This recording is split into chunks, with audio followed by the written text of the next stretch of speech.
मैं उम्मीद करता हूँ आप सब ठीक होंगे। दोस्तों, आज के इस वीडियो में हम ठोस अवस्था वाला जो चैप्टर है उसके कुछ क्वेश्चन देखने जा रहे हैं। तो इन क्वेश्चनों को आप ध्यान से समझिए और इनके जो आंसर हैं उनको भी आप ध्यान से सुनिए। क्वेश्चन है, ठोस कठोर क्यों होते हैं? जैसा कि दोस्तों आप जानते हैं कि जो ठोस है, ठोस के परमाणु या ठोस के अणु या आयन की स्थितियां नियत होती हैं, अर्थात ये गति के लिए स्वतंत्र नहीं होते। ये केवल अपनी माध्य स्थिति के चारों ओर दोलन करते हैं। इसका कारण इनके मध्य उपस्थित प्रबल अंतरा परमाणुीय या अंतरा आणुक या अंतरा आयनिक बलों की उपस्थिति होती है। इससे ठोसों की कठोरता स्पष्ट होती है। यानी कहने का तात्पर्य यह है कि यदि कोई ठोस परमाणु से मिलकर बना है तो उनके परमाणु के बीच में अंतराणुविक बल पाया जाता है, या अणु है तो अणु के बीच में अंतराणु बल पाया जाता है। और कोई यदि ठोस आयनों से मिलकर बना है तो उनके बीच में अंतरा आयनिक बल पाए जाते हैं, और ये इतने मजबूत होते हैं कि ठोस है वो कठोर होते हैं। फिर इसके बाद में दूसरा क्वेश्चन देखिए, ठोसों का आयतन निश्चित क्यों होता है? ये भी काफ़ी अच्छा क्वेश्चन है। देखिए, ठोसों के जो अवयव कण होते हैं वो अपनी माध्य स्थिति पर प्रबल संसर्जक आकर्षण बलों द्वारा बंधे रहते हैं। देखिए, ये एक तो संसर्जक आकर्षण बल होता है, एक असंसर्जक आकर्षण बल होता है। संसर्जक आकर्षण बल वो होते हैं जो समान अणु के बीच में या कणों के बीच में लगते हैं। तो ठोसों के अंदर जो ठोस के कण होते हैं उनके बीच में आकर्षण बल प्रबल होता है, जिससे ये बंधे रहते हैं और नियत ताप पर अंतरकणीय दूरियां अपरिवर्तित रहती हैं। यानी कि एक निश्चित ताप पर या नियत ताप पर इनकी ये दूरियां हैं अणु के बीच में, ये निश्चित होती हैं, यानी परिवर्तित नहीं होते हैं, जिससे ठोस का आयतन है वो निश्चित होता है। निम्नलिखित को अक्रिस्टलीय और क्रिस्टलीय ठोसों में आपको वर्गीकृत करना है, जिसमें पॉलीयूरेथीन है, नेपथलीन है, बेंजोइक अम्ल है, टेफ्लॉन है और पोटेशियम नाइट्रेट है, सेलोफेन है, पॉलीवाइनिल क्लोराइड है, रेसा कांच है और तांबा है। देखिए, इसके उत्तर को समझने से पहले हम क्रिस्टलीय और अक्रिस्टलीय ठोसों के बारे में हम थोड़ा सा अध्ययन करते हैं। देखिए, क्रिस्टलीय ठोस वे ठोस होते हैं जिनकी ज्यामिति या आकृति है वो निश्चित होती है, और अक्रिस्टलीय ठोस वे होते हैं जिनकी आकृति है वो निश्चित नहीं होती है। तो अक्रिस्टलीय ठोसों के अंदर इन सब में से पॉलीयूरेथीन, टेफ्लॉन, सेलोफेन, पॉलीवाइनिल क्लोराइड यानी पीवीसी और रेसा कांच है, ये अक्रिस्टलीय ठोस हैं। इनकी ज्यामिति है वो निश्चित नहीं होती, यानी इनकी आकृति है वो निश्चित नहीं होती। जबकि क्रिस्टलीय ठोस जो होते हैं जिनकी आकृति है वो निश्चित होती है, यानी नेपथलीन, बेंजोइक अम्ल और पोटेशियम नाइट्रेट, ये सारे के सारे, एक तांबा भी है, ये भी क्या होता है, क्रिस्टलीय ठोस होता है। तो इनकी जो ज्यामिति होगी वो सबकी एक निश्चित होगी, जिनको हम बना सकते हैं। फिर इसके बाद में चौथा क्वेश्चन है, एक ठोस के अपवर्तनांक का सभी दिशाओं में समान मान प्रेक्षित होता है। इन ठोसों की प्रकृति पर टिप्पणी कीजिए, क्या यह विदलन का गुण प्रदर्शित करेगा?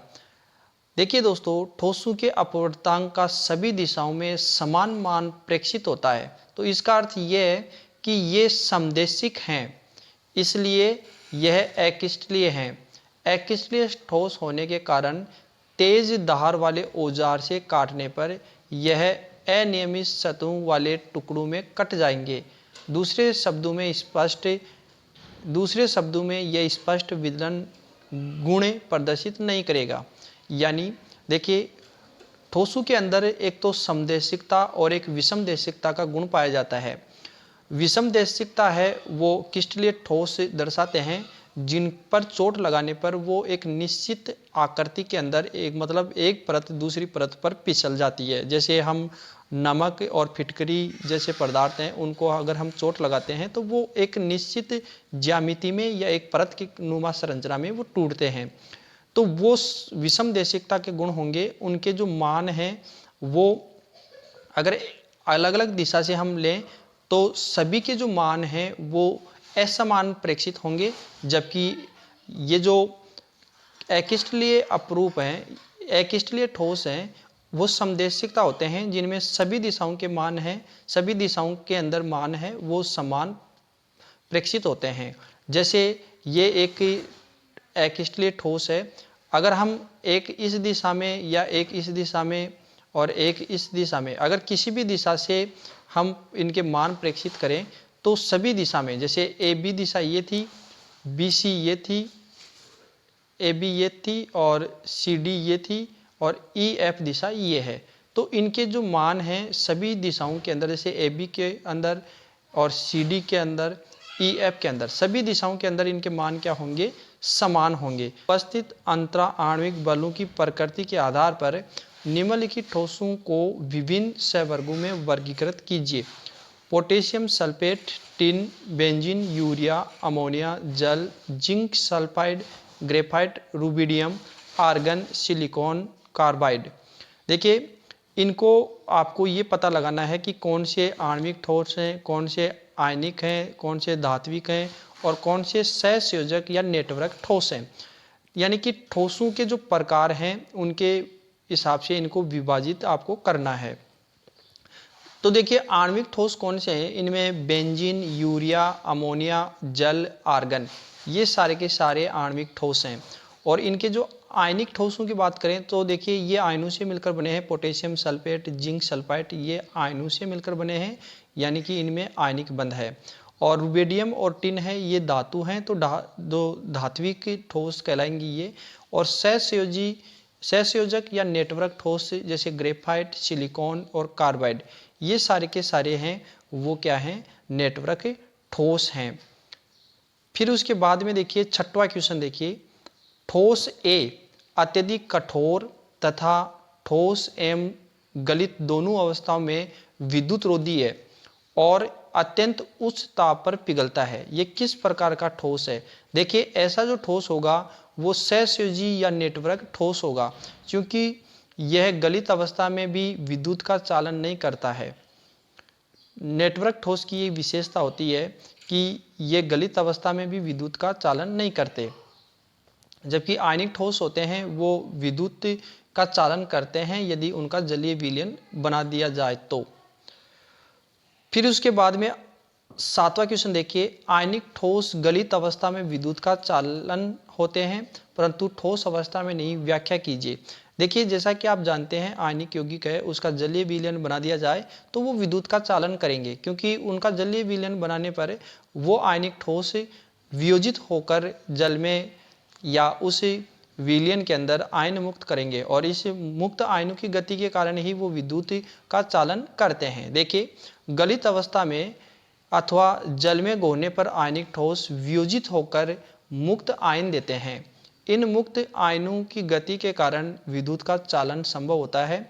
यद्यपि ठोस अवस्था में चूंकि आयन गति करने के लिए मुक्त नहीं होते अपितु परस्पर प्रबल विद्युत आकर्षण बल द्वारा जुड़े रहते हैं, अतः ठोस अवस्था में ये विद्युत के रोधी होते हैं, यानी विद्युत का चालन नहीं करते।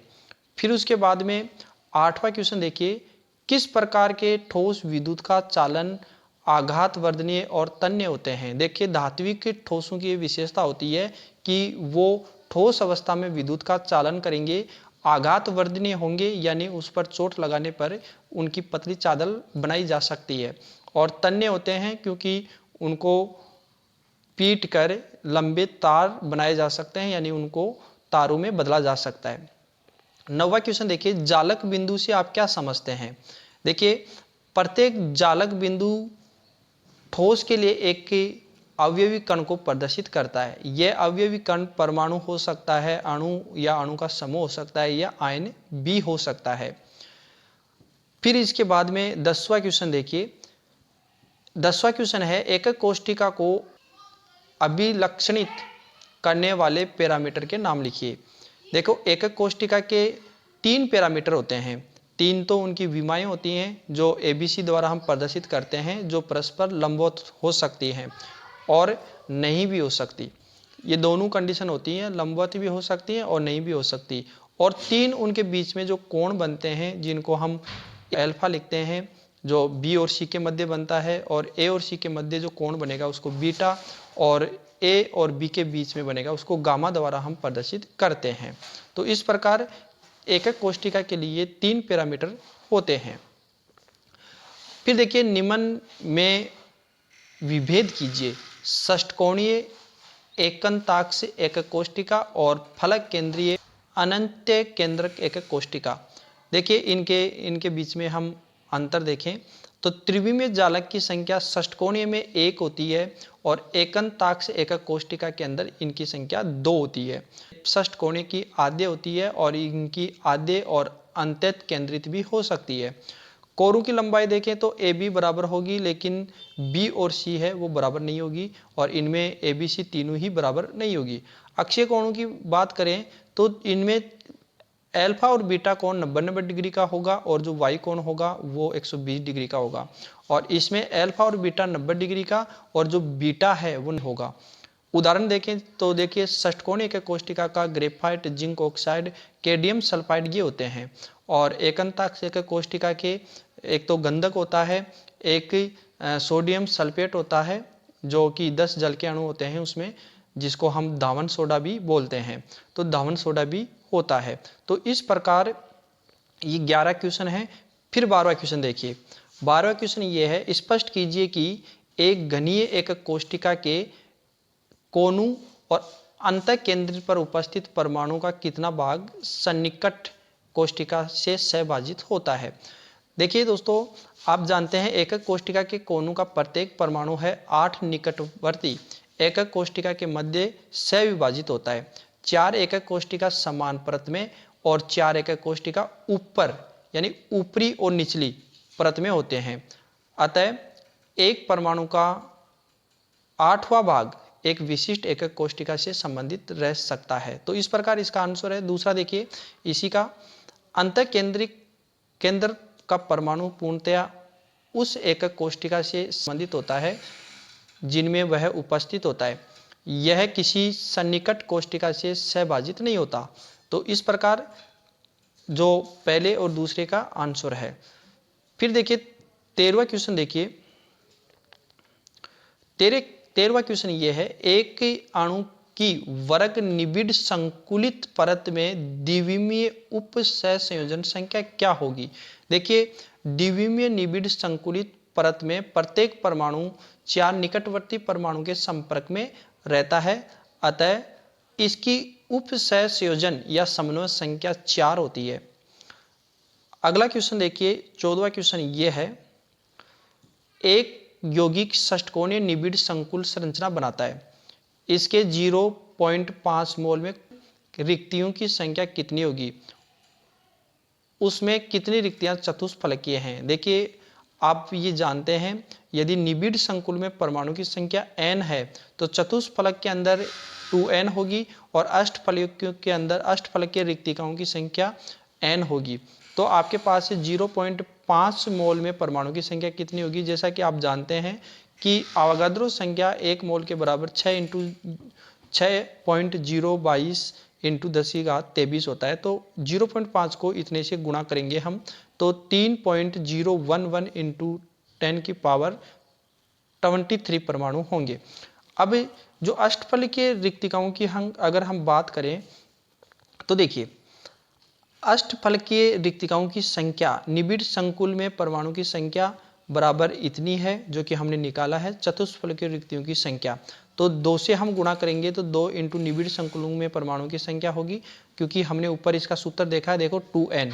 तो n का मान हमारे पास से अभी हमने निकाला है तो वो आ गया। तो इसको 2 से हम गुणा करेंगे तो 6.022 इंटू 10⁻23।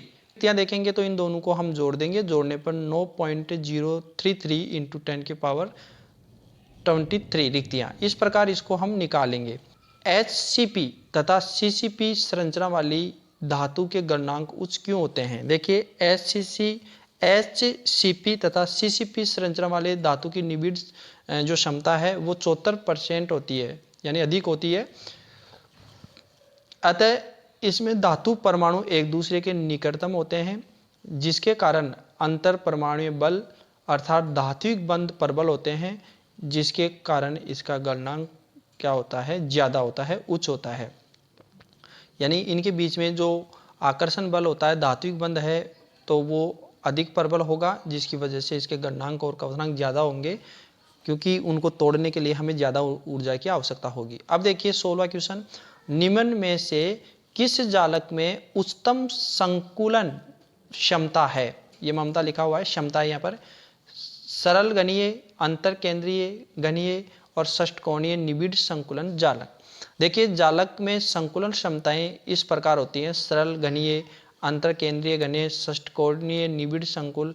तो इसमें 52.4 होती है, अंतर केंद्रिक में 68% और इसमें 74% होती है, जो कि हमने निकाले थे। तो क्लास में आपने देखा होगा, हमने इसको निकाला था। तो निकाल के हम वैसे भी कर सकते हैं, लेकिन आपको याद रहेगा तो बेस्ट रहेगा। अतः षष्ठकोणीय निबिड़ संकुल की संकुल क्षमता उच्च होती है। तो आपको वैसे ही पता लग रहा है कि इसकी जो संकुलन निबिड़ संकुलन षष्ठकोणीय निबिड़ संकुलन की संकुलन क्षमता है वो 74% है, जो कि सबसे ज़्यादा है। फिर देखिए आपको ये क्वेश्चन पूछा जाए कि संकुलन क्षमता या दक्षता को परिभाषित कीजिए, यानी ये होती क्या है। देखिए किसी क्रिस्टल में उपलब्ध कुल स्थान का परमाणु द्वारा घेरा हुआ अंश संकुलन दक्षता कहलाती है या क्षमता कहलाती है। इसे प्राय प्रतिशत में हम व्यक्त करते हैं, जैसे कि हमने 16वां क्वेश्चन देखा था। यदि किसी क्रिस्टल संरचना की एक कोष्टिका में उपस्थित परमाणु द्वारा कोष्टिका का घेरा हुआ आयतन यानी संकुलन क्षमता और एक कोष्टिका का कुल आयतन V सेल हो, तो हम संकुलन क्षमता को VOCCU/V सेल × 100 इसके द्वारा हम इसको प्रदर्शित करते हैं। जब एक ठोस को गर्म किया जाता है तो किस प्रकार का दोष उत्पन्न हो सकता है, इससे कौन से भौतिक गुण प्रभावित होते हैं और किस प्रकार, तो ये पूरा पूछा है इसमें। देखिए ठोस को गर्म करने पर क्रिस्टल में रिक्तिका दोष उत्पन्न होती है। इसका कारण यह है कि गर्म करने पर कुछ जालक स्थल रिक्त हो जाते हैं। इस दोष के परिणाम स्वरूप पदार्थ का घनत्व है वो कम हो जाएगा, क्योंकि कुछ परमाणु अथवा आयन क्रिस्टल को पूर्णतया से त्याग देंगे, यानी वो बाहर निकल जाएंगे। तो इस प्रकार जब ठोस को गर्म करते हैं तो रिक्तिका दोष उत्पन्न होगा और इनके जो भौतिक गुण हैं वो क्या होंगे, बदलेंगे, जिसमें घनत्व है वो कम हो जाएगा, क्योंकि परमाणु अपना स्थान त्याग देगा, यानी कि कुछ परमाणु है या आयन है वो अपना स्थान त्याग देंगे। फिर अगला क्वेश्चन देखो, निम्नलिखित किस प्रकार का स्टाइकियोमेट्रिक दोष दर्शाते हैं, किस प्रकार के दोष प्रदर्शित करेंगे। देखिए जो सिल्वर ब्रोमाइड है ये फ्रैंकले और शॉटकी यानी दोनों प्रकार के दोष दर्शाते हैं, जैसा कि हमने थ्योरी में पढ़ा था। और ZnS है, जिंक सल्फाइड है, ये केवल फ्रैंकले दोष प्रदर्शित करेगा, क्योंकि इनके जो आयनों का आकार है उसमें बहुत ज़्यादा अंतर होता है।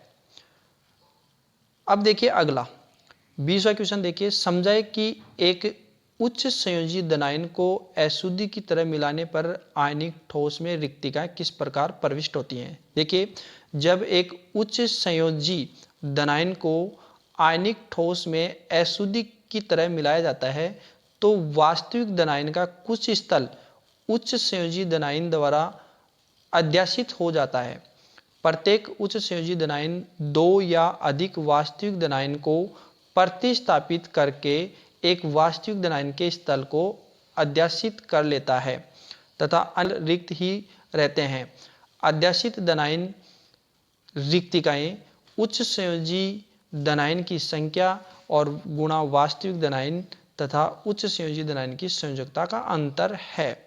उदाहरण यह है कि NaCl में SrCl2 की अशुद्धि के रूप में मिलाने पर रिक्तिकाएं प्रविष्ट हो जाती हैं तथा एक Sr+2 आयन दो सोडियम आयनों को प्रतिस्थापित करता है तथा एक रिक्तिका पर Sr+2 अध्यासित हो जाता है जब एक रिक्ति बची रहती है।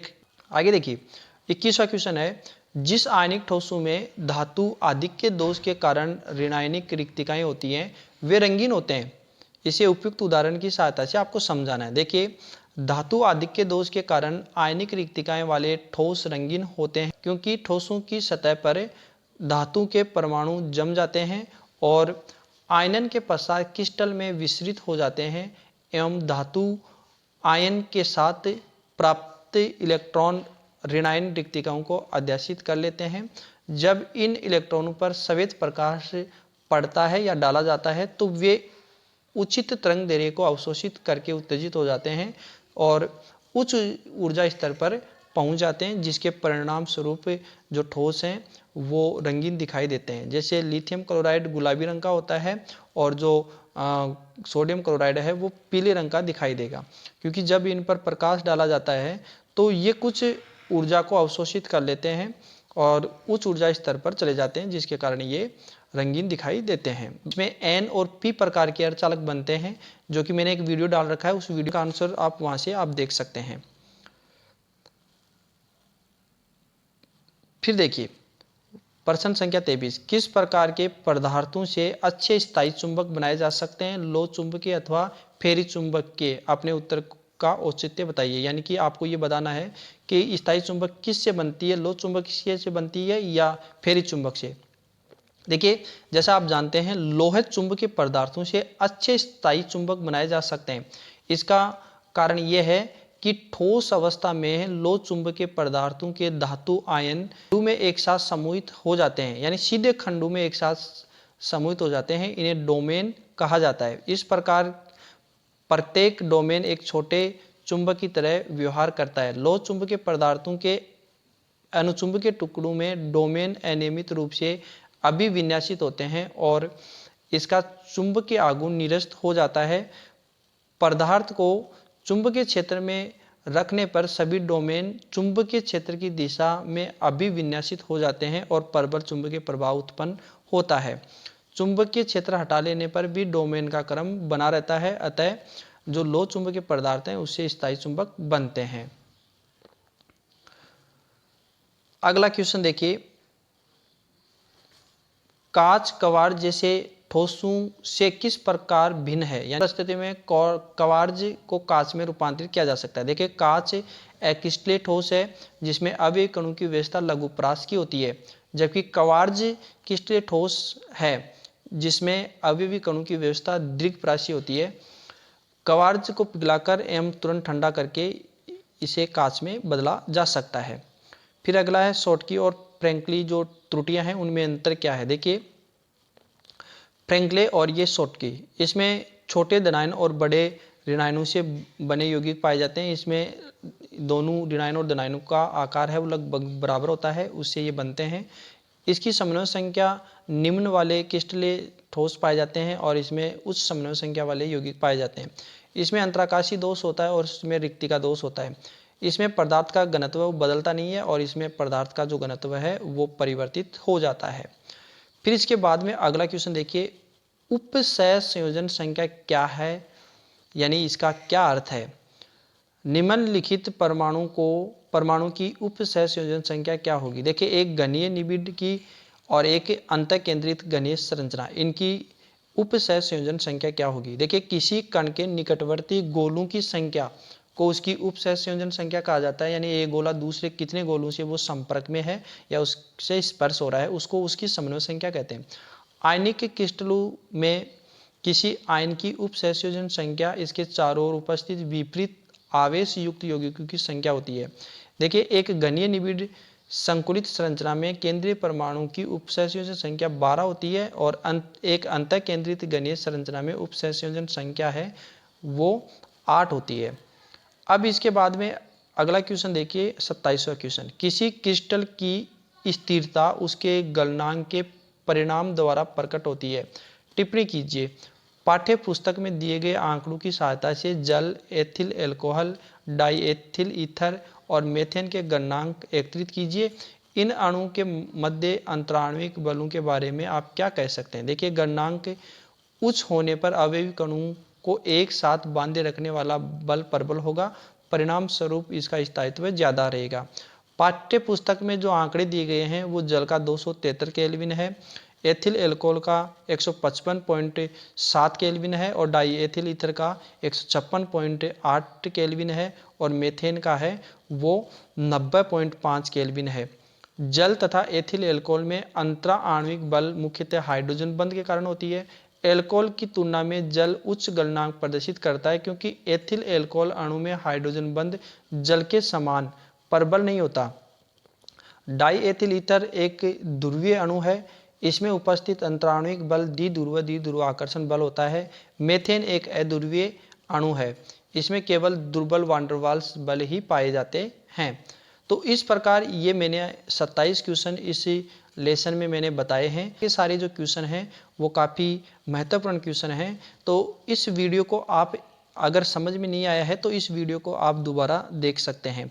इसी प्रकार अगला जो लेसन है उसका वीडियो जल्दी ही लेकर आऊँगा।